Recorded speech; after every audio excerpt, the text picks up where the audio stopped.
Nataka tuandamane tunafanya nini? Na hapa naomba niweze kusisitiza kwa sababu mara nyingi kumekuwa na upotoshaji. Wengi wanaamini ukitaka kuandamana unaenda kupata kibali. Hatupati kibali kwa ajili ya kuandamana. Ukitaka kuandamana unatoa taarifa kwenye jeshi la polisi, lakini na tunatoa taarifa kwa sababu ya nini?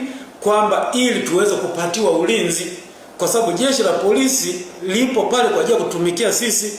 Ni chombo ambacho kipo kwa ajili ya usalama wa raia na mali zao, na wanalipwa kodi ambazo wananchi mmoja mmoja wanalipa. Kwa hiyo kwa sababu tunawalipa kodi zetu, ni lazima tukitaka kuandamana tuende sehemu fulani, wanatakiwa tusindikize, watulinde, watuhakikishie kwamba tutakuwa salama.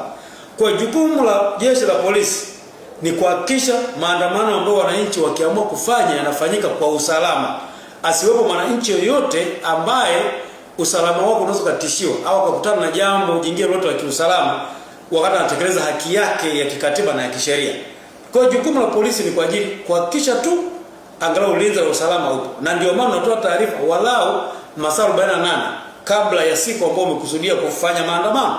Ili manake jeshi la polisi pia likikaa kwenye kupanga ratiba zake lione kama ni akina nani, labda wana polisi wangapi wanaweza kaenda kusaidia kwenye ulinzi, au kuona pengine labda kuna matukio mengi polisi ni wachache wa kushauri ufanyeje kwenye mazingira haya.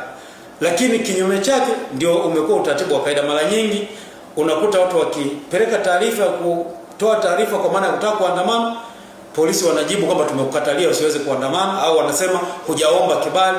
Hili swala la kibali ni kitu ambacho kwa kweli wamejipatia mamlaka ambayo kimsingi kwa mujibu wa sheria na kwa mujibu wa katiba